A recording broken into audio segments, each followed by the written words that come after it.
Hello, classmates and professor. I'm here today to talk to you about a local small-town grocery store in my hometown of Rehoboth, Massachusetts, called Chartley's Country Store. This store holds a special place in my heart. They're always willing to help the community, whether it's allowing their local youth athletes to seek donations out front of their entrance, or dealing with the larger issues such as the lack of food assistance for its customers and employees. Chartley's is the type of small town staple that everyone in town frequents. We all have a place of business that we frequent, and a local convenience store is most beneficial. Think of that store that you walk into and they already know what you're getting before you cash out. That's what Chartley's is. As I'm sure you are all aware, the federal government shutdown of 2025 had a significant impact on Americans. I'd be willing to bet that we all know someone who was impacted by it. Growing up, my family relied on governmental assistance, specifically food stamps. I have firsthand knowledge of supplemental nutrition assistance programs, also known as SNAP benefits, and could not imagine what my life would have been without this support. As a resident of Rehoboth, it is necessary to have a place to shop where you can grab a quick snack and pick up the essentials. It is also important to have small businesses that support their community. Chartley's is always eager to help out its neighbors, and this story reiterates just that. Today, I will begin by explaining the issues posed by the 2025 federal government shutdown impacting SNAP benefits for low-income families. I will introduce you to my local quick stop grocery store and share their support to a much larger governmental issue.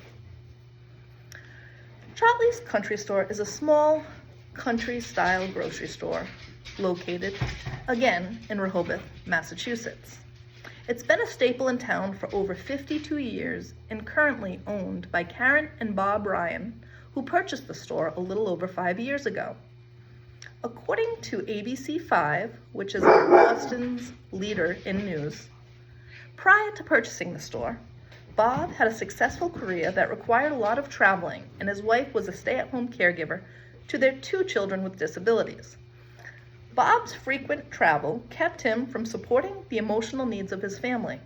His solution was to purchase Chartley's. Much like myself, Bob grew up on SNAP benefits and was raised in a low-income household. The store itself is not your typical convenience store and has some very unique qualities. There is an old-fashioned candy store located on the inside, which was designed by the owner's teenage daughter.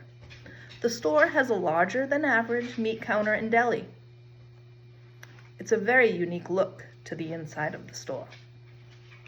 Now that you have a good idea what this local community establishment looks like, let's talk about the federal government shutdown. The government shutdown of 2025 had a significant impact on local community members who receive SNAP benefits. According to the government executive, which has been the leader for business news in the federal government since 1969, this was the longest shutdown in history, lasting 43 days in length. It started on October 1st, 2025, and ended on November 12th. It delayed SNAP benefits during the month of November. The shutdown affected 1 in 8 people, roughly 42 million. Our local daily newspaper, the Fall River Herald News, wrote that during this government shutdown, all federal agencies and services that officials do not deem essential must stop working. Apparently, the delay in SNAP benefits leads us to believe that food assistance is not essential. Chartley's recognized the need for its community and did something to help. After determining the issue for some of their employees and local community members, they set up a large shelving unit to supply free food to people in need with no questions asked. They also provided 3-day free meat supply. They kept the system operational for a total of 5 days, costing them approximately $50,000. To wrap up, It is easy to see that small local businesses such as Chartley's Country Store are greatly needed in all communities. These owners recognized the problem and went into action. With further federal shutdowns on the horizon, we rely on families like the Ryan family to give back to the communities. In this day and age, the government uncertainty is cause for great concern, and we need to band together as a community to prove that America can maintain its strength by banding together to support those in need. This story is unique, but I'd like to believe there's a piece of the Ryan family in all of us. In my opinion, they are the local heroes. Thank you for your time today.